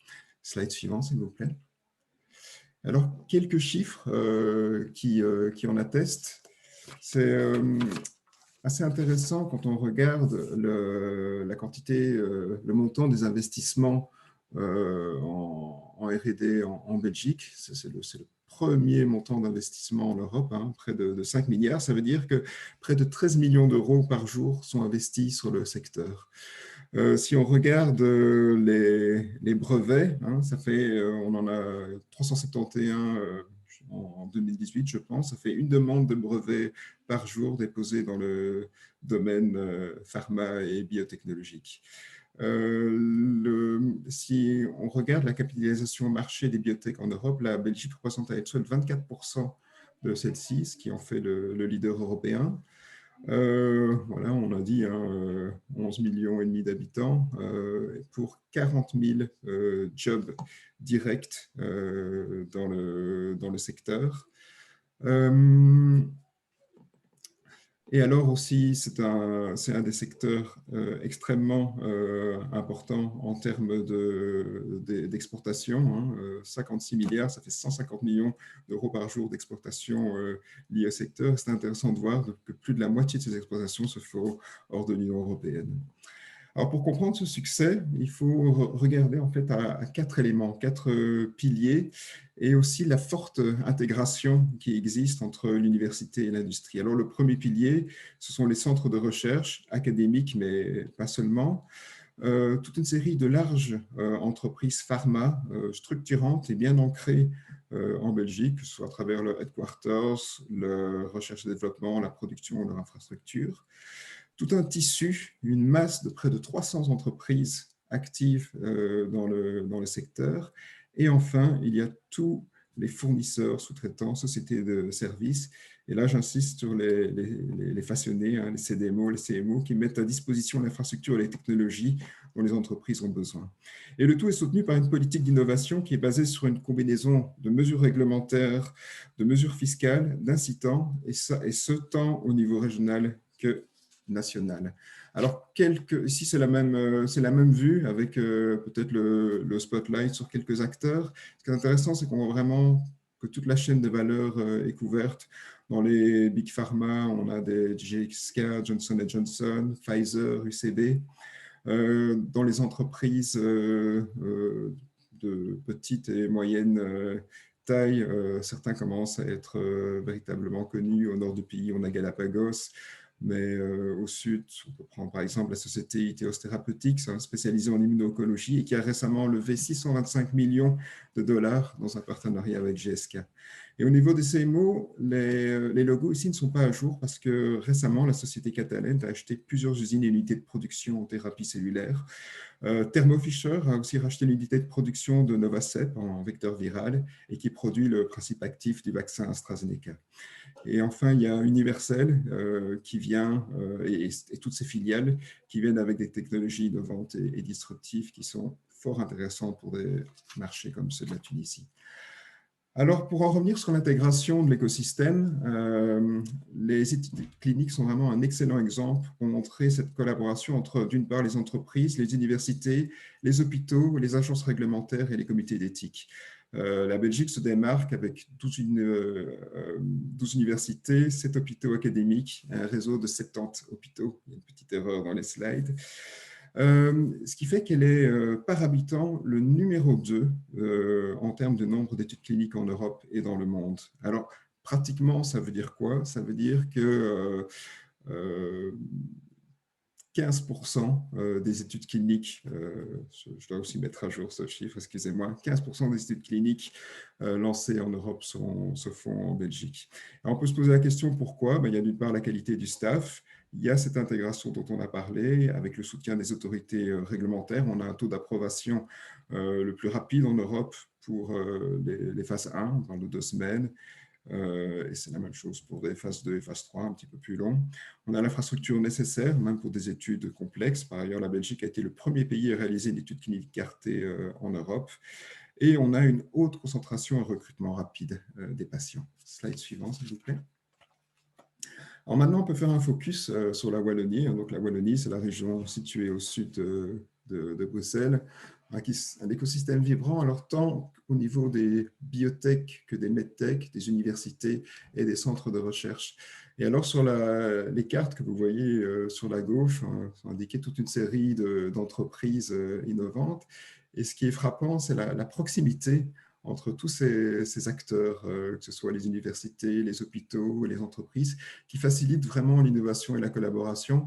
En fait, en 1 heure, 1 heure quart, on peut être d'un point à l'autre et ça permet une plus grande connexion et une plus grande interaction au sein du réseau. Vraiment 4 secteurs stratégiques en Wallonie, la biopharmacie, la médecine nucléaire, donc tout ce qui est radiation appliquée à la santé, les dispositifs médicaux et les diagnostics in vitro et la santé digitale.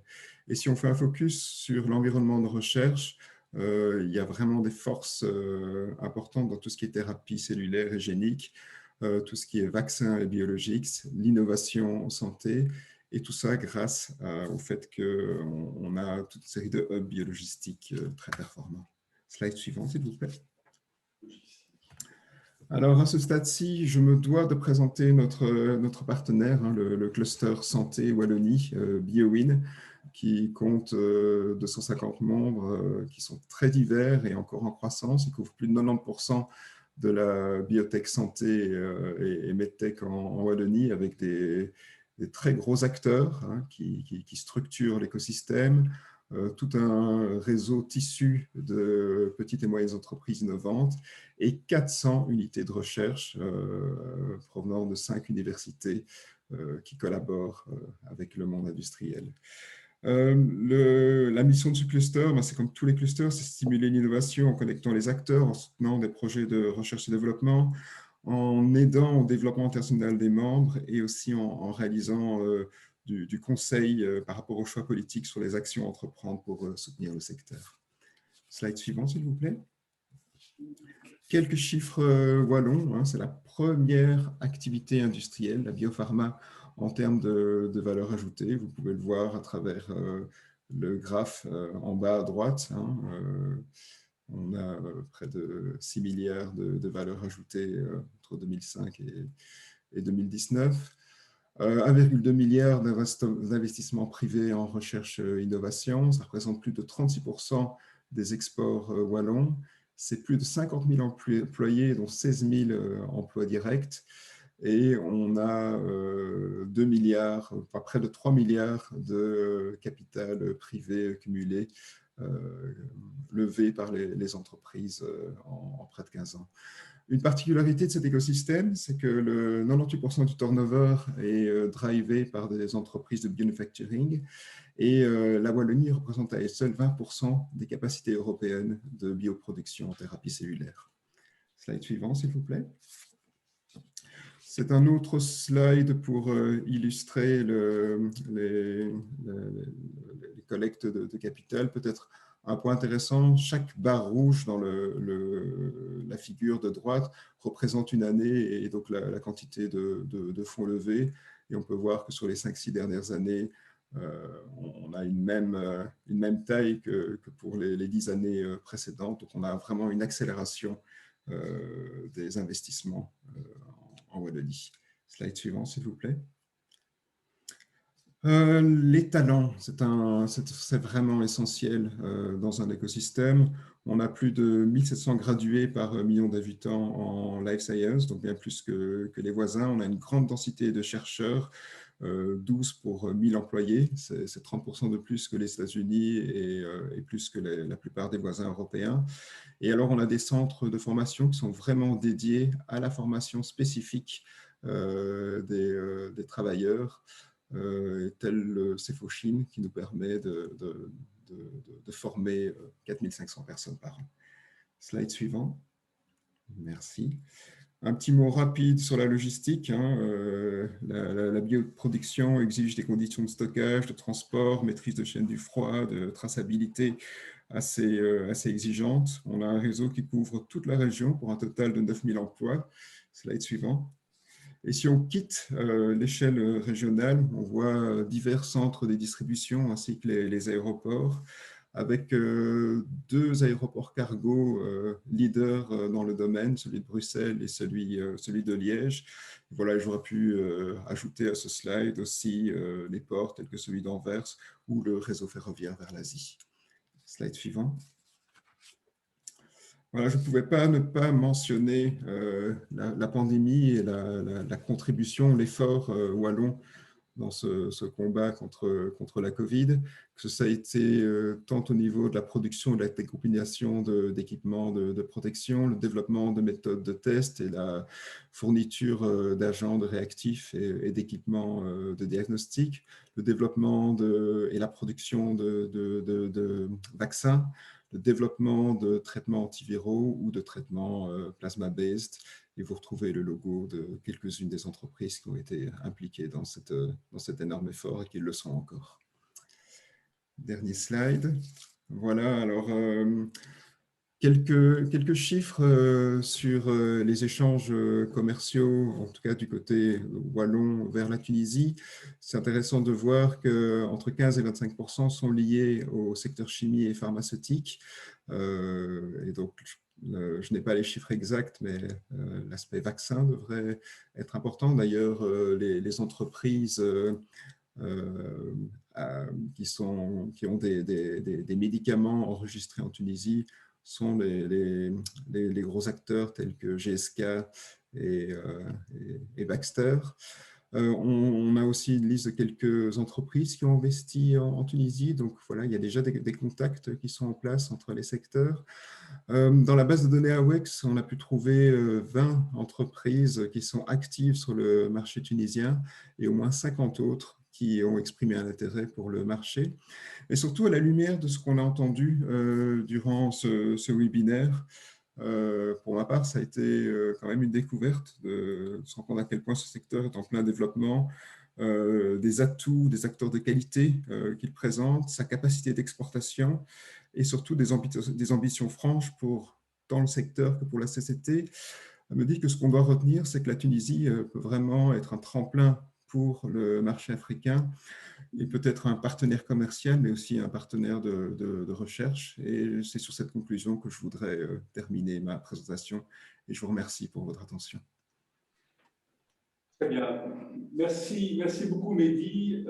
Aussi une intervention très complète et très ramassée, très dense à la fois, mais qui nous permet en une dizaine de minutes d'avoir une vue d'ensemble assez précise pour la Belgique, mais pour la Wallonie aussi en particulier, en balayant effectivement tout le spectre d'activité qui fait la force du secteur biomédical et pharmaceutique en Wallonie, partant de la recherche, partant de l'académique, mais aussi en évoquant la dimension formation continue pour répondre au mieux aux besoins de développement industriel, et donc notamment le centre Cefochim qui a été mentionné, et aussi en indiquant, et je crois que c'est important parce qu'en Tunisie on est conscient de cela aussi, de toute l'importance d'avoir une chaîne adaptée de biologistique adaptée aux transports internationaux et aux contraintes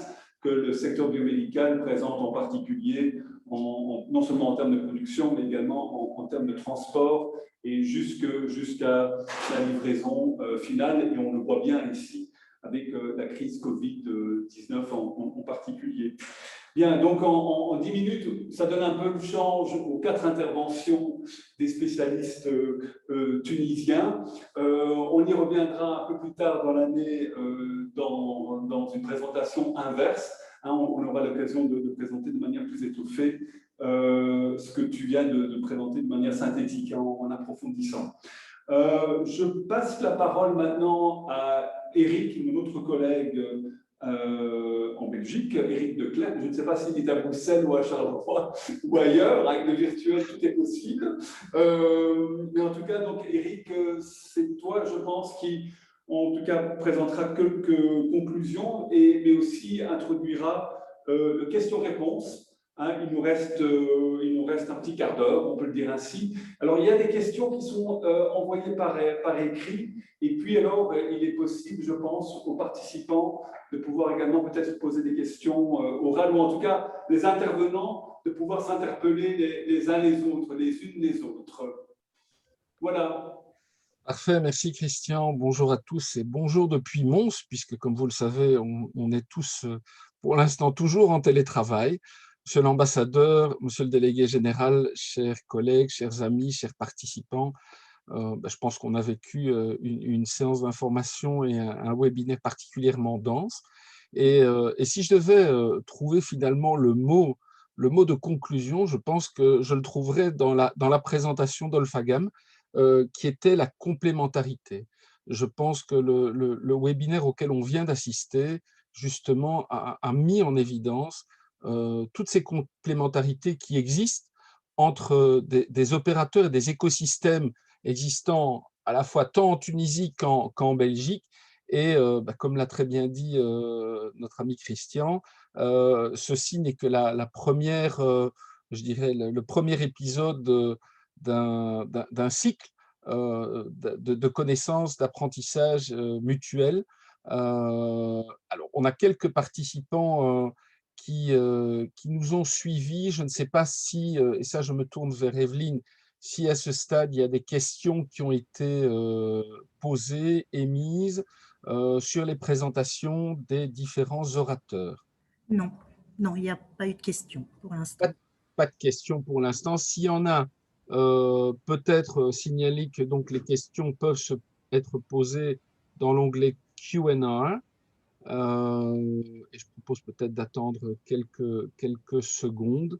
Voilà. En attendant, je voulais dire et peut-être complémenter la présentation de de Mehdi et Christian sur le volet formation, qui est quand même, je dirais, un volet essentiel, important, qui a été mis en évidence tant par nos partenaires tunisiens que par les intervenants wallons. Dans le cadre du plan de relance européen, je pense qu'il n'est pas inutile de signaler que dans les fonds dont la Belgique pourra bénéficier dans le cadre du fameux plan de relance, une partie de ces fonds seront consacrés à la mise en place justement d'une EU Biotech School qui verra prochainement le jour à Gosselies. Et peut-être ma première question à Mehdi, est-ce qu'on a plus de renseignements sur cette EU Biotech School? Est-ce qu'il y a des choses qu'on peut déjà partager avec nos collègues tunisiens? C'est une bonne question. Donc, c'est prévu, c'est dans le plan de relance. Je ne sais pas encore si ça a réellement été validé, mais si ça ne l'est pas, c'est en bonne voie.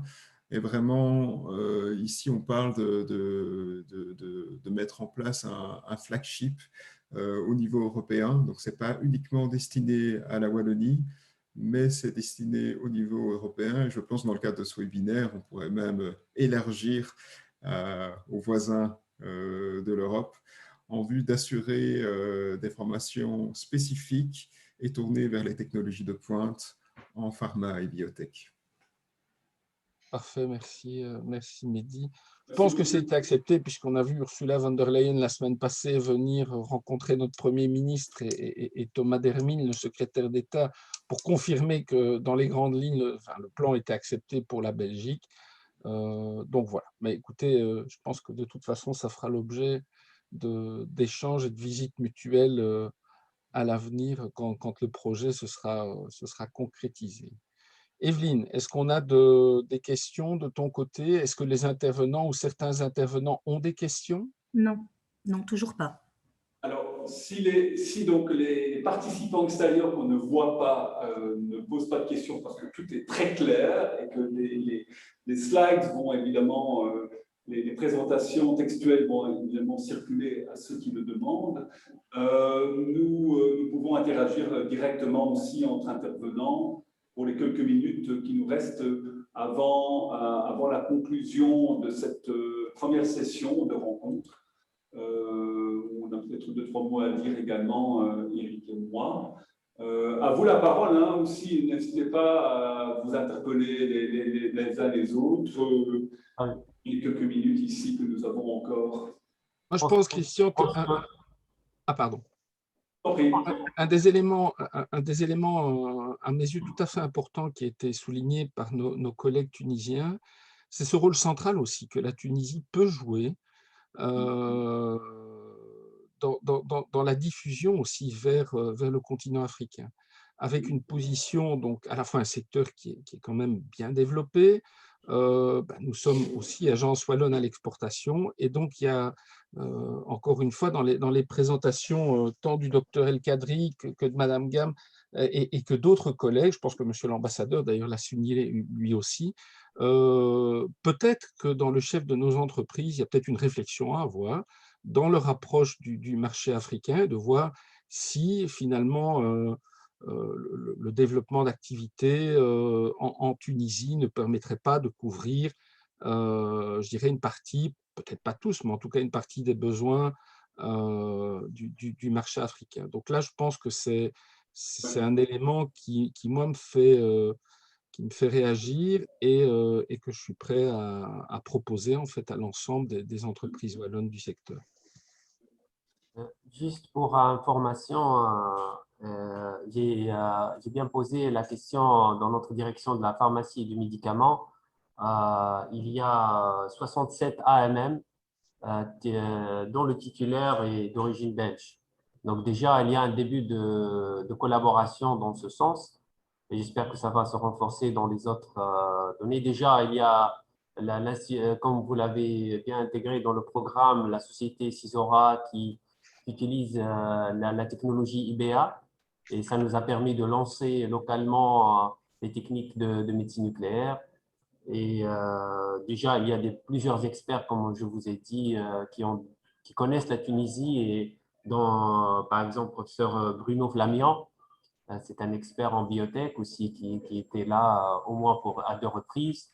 Et j'espère que d'autres collègues côté experts aussi, côté belge, seront les bienvenus. Et votre question concernant l'EU Biotech School, on est vraiment très intéressé par d'intégrer aussi. Nous avons une biotech au pôle de biotechnologie, nous avons une université de biotech et une collaboration avec ce Biotech School européen serait vraiment très, très intéressant pour nous. Très bien, merci beaucoup. Merci pour ces précisions et merci aussi pour cette marque d'intérêt que nous ne manquerons pas de suivre de manière très assidue. Y a-t-il d'autres interpellations entre intervenants dans les deux sens? Tunisie, Belgique, Belgique, Tunisie. J'ai peut-être 2 questions. J'ai vraiment été interpellé par les capacités de CMO que vous avez en Tunisie. Donc, je ne sais pas quelle est la meilleure personne qui pourra répondre à ma question, mais je voudrais en savoir plus sur le type de plateforme, technologie et produits que vous avez en termes de CMO. Ce serait une première question. Une deuxième question, je pense que c'est Madame Gam qui a évoqué les medical devices. Et donc, je serais curieux d'en savoir quel type de medical device travaillez-vous en Tunisie. Et j'ai cru comprendre que la Tunisie est assez bien développée en santé digitale. Et je serais curieux de savoir quel est le lien entre, d'une part, votre industrie medical device et tout ce qui est santé connectée. Voilà, deux questions très, très distinctes, mais je vous remercie d'avance. D'accord. Donc, Madame Olfa. Oui, donc je pense que par rapport au CMO, c'est… Ouais, tu peux répondre partie CMO, Zied? Oui, oui. Pour la partie CMO, il y a des capacités. Généralement, ça concerne les formes injectables, les formes collyres. C'est par rapport à des capacités de production sur ces formes-là. Ça se confirme d'année en année.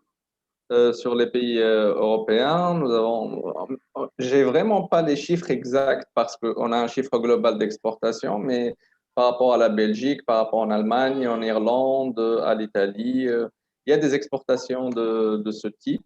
Comme je vous ai dit, c'est généralement 2 sociétés qui font ça avec toutes les exigences par rapport à la production en termes de labeling, en termes de céréalisation, en termes de conditionnement primaire, secondaire, exigences en termes de fabrication. Et je laisse la parole à Madame Olfa pour la deuxième question. Oui, donc voilà, je pense que c'est ça, il y a l'industrie CMO qui est en train de se développer petit à petit, donc ce n'est pas le même niveau qu'en Belgique, parce que j'ai travaillé avec l'un des plus grands CMO que vous avez cité. Donc, c'est quelque chose qui est en train d'être développé, et principalement en termes d'injectables. Par rapport aux autres questions, donc tout ce qui est dispositifs médicaux, on a des productions ici de textiles médicaux, donc tout ce qui est à usage unique. On a 2 ou 3 pionniers dans ce domaine-là. Mais par contre, on n'a pas l'intégration totale, c'est-à-dire du textile du début jusqu'à la fin. Donc, on a plus des capacités de découpe, etc., mais ce n'est pas des capacités encore de toute l'intégration de la chaîne. C'est en train d'être mis en place actuellement. Et donc, les dispositifs médicaux en Tunisie, c'est d'un point de vue connecté, on a des startups, je ne sais pas si vous connaissez le système en Tunisie, on a des systèmes de startups dans tout ce qui est justement, qui encourage tout ce qui est startup en IT et qui couvre la partie santé. Il y a des débuts, mais on n'a pas l'intégration totale autour de tout l'écosystème qui est drivé par les facultés de pharmacie, comme on peut l'avoir en Belgique. Donc, ça commence. Et je pense que c'est un appel aussi que je lance.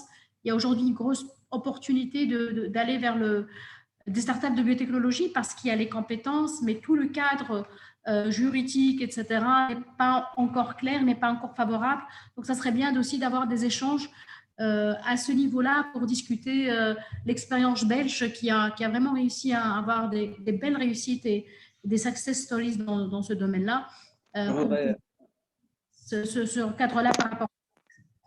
Juste par rapport aux dispositifs médicaux, j'aimerais bien ajouter un petit truc. Par rapport aux dispositifs médicaux, il y en a des sociétés qui ont des agréments BPF. Ces agréments BPF sont octroyés par le ministère de la Santé pour la fabrication. Généralement, c'est octroyé par les industries qui font des dispositifs médicaux dans le stérile. Outre ceux mentionnés par Madame pour tout ce qui est fabrication de textiles médical, il y a aussi la fabrication du plastique à usage médical, comme des unités de fabrication de seringues, des unités de perfuseurs. Là, il y a une parfaite intégration du process avec une totale maîtrise des bonnes pratiques de fabrication.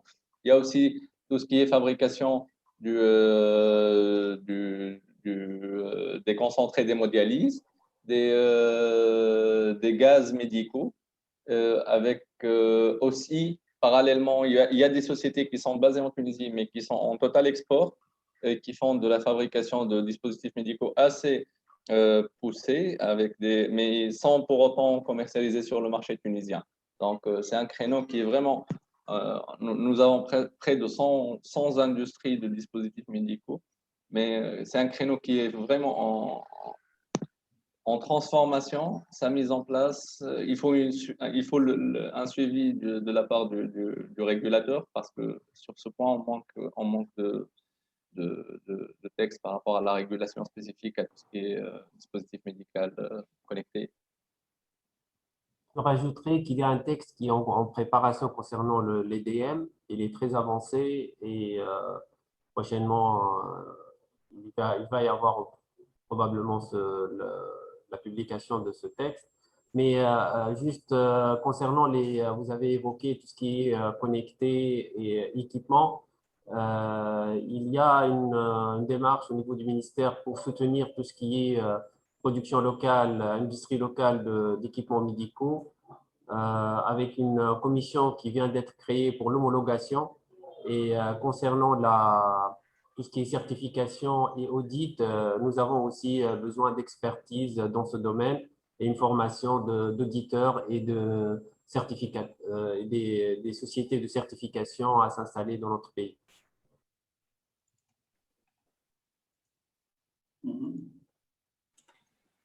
Bien, un grand merci pour ces réponses très complètes et qui donnent envie d'en savoir plus.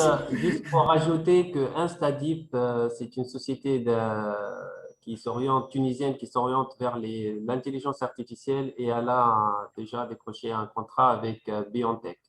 Donc, c'est un des fleurons de l'intelligence artificielle tunisienne qui commence à avoir beaucoup de succès au niveau international et beaucoup d'autres. Hein. Très bien. Merci beaucoup, Monsieur El Kadri, pour ces précisions. Nous arrivons au terme du quart d'heure académique excédant l'horaire initialement prévu. On a eu quelques petits soucis techniques au départ et l'ambassadeur de Tunisie en était victime, on s'en excuse, mais c'est ainsi. Ce sont un peu les aléas. Donc, même dans un monde ultra connecté, il y a toujours une part de surprise qui peut surgir. Mais en tout cas, pour l'essentiel, je pense que vraiment toutes les interventions qui ont été faites ont été extrêmement appréciées. Elles sont extrêmement riches, elles sont denses, elles démontrent bien tout l'intérêt qu'il y a ensemble à pouvoir partager des informations en vue d'initiatives à venir et de voir comment justement travailler sur un certain nombre de complémentarités, de partenariats qui sont identifiés. Bien sûr, il y a des points forts, des points faibles de part et d'autre, mais surtout, on relève les points forts qui invitent en tout cas à un examen plus approfondi des potentiels de mise en commun de compétences.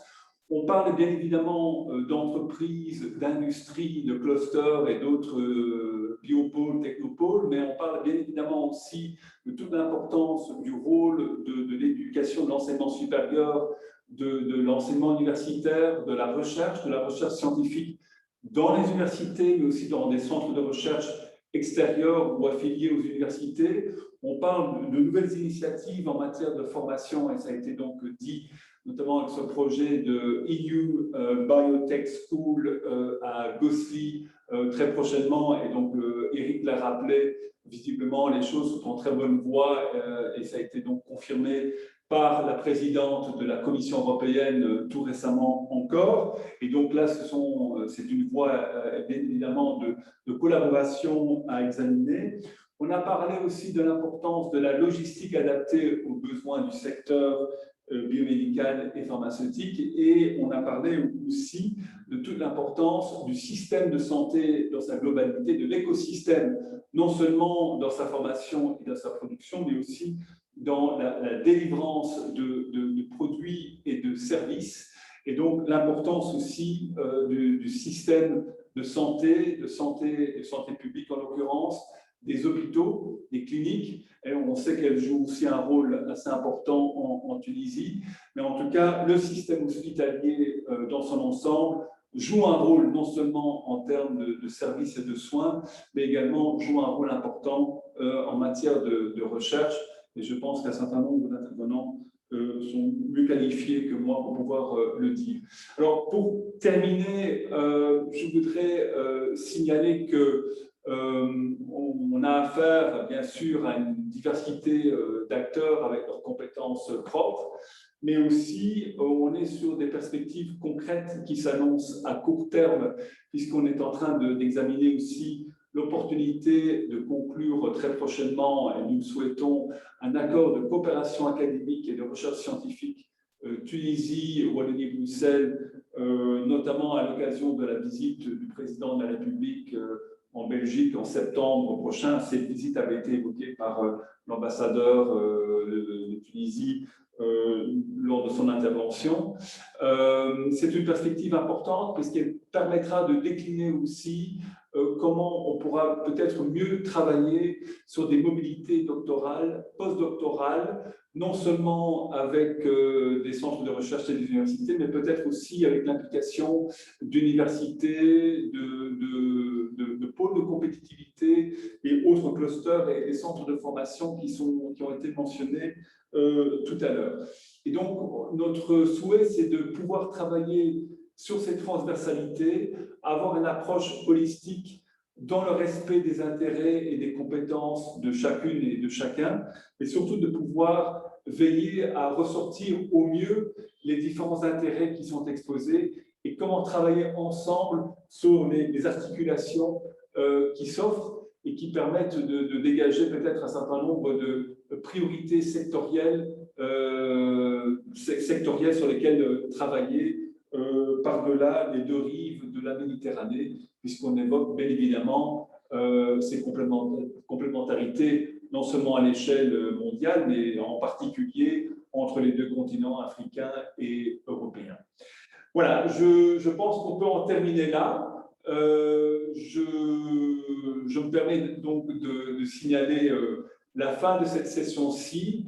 Nous allons en tirer les enseignements ensemble et donc nous resterons bien évidemment en contact avec vous dans les jours et les semaines qui viennent pour mieux partager ces enseignements, voir quelle suite donner à cette première rencontre. L'idée, c'est d'avoir donc une deuxième rencontre qui sera une sorte de match retour, mais ça sera plutôt à la Belgique et à la Wallonie de se présenter, à la Tunisie, peut-être d'ici la fin d'année, peut-être courant décembre, nous en parlerons bien évidemment ensemble. Et puis, on espère aussi que le contexte sanitaire se dégagera à l'échelle mondiale et à l'échelle de la Tunisie et de l'Europe pour pouvoir mener effectivement une mission sectorielle, comme c'était notre intention première déjà en 2020, reportée en 2021, reportée en 2022. On espère donc pouvoir enfin y parvenir. Et là aussi, on aura l'occasion donc de préparer une vraie rencontre entre cette diversité d'acteurs que nous souhaitons toutes et tous pour l'année prochaine, moyennant la deuxième étape que j'ai évoquée ici à la fin de l'année. Je tiens en tout cas encore à vous remercier toutes et tous. Ça a été extrêmement riche. Les documents présentés en visuel sont éminemment disponibles et vont circuler. Et pour notre part, l'ambassadeur de Tunisie l'a rappelé, pour ce qui le concerne à Bruxelles, il est à la disposition des acteurs tunisiens et belges. Et pour notre part, le bureau de l'Agence wallonne à l'exportation et la délégation générale Wallonie-Bruxelles, on travaille de manière parfaitement complémentaire, vous l'aurez compris. Et bien, nous sommes également, bien sûr, à la disposition des acteurs et des acteurs tunisiens en particulier aussi, pour pouvoir travailler sur ce que nous avons évoqué de manière extrêmement intéressante. Voilà, donc rendez-vous est donné d'ici la fin de l'année, en tout cas publiquement, et puis nous aurons certainement des apartés qui vont nous y conduire d'ici là pour affiner au mieux la prochaine étape et tirer les enseignements de cette première rencontre qui, je pense en tout cas, a fortement intéressé les deux parties en présence. Merci encore. Je pense qu'on peut mettre fin à l'enregistrement. Evelyne, à toi le final cut.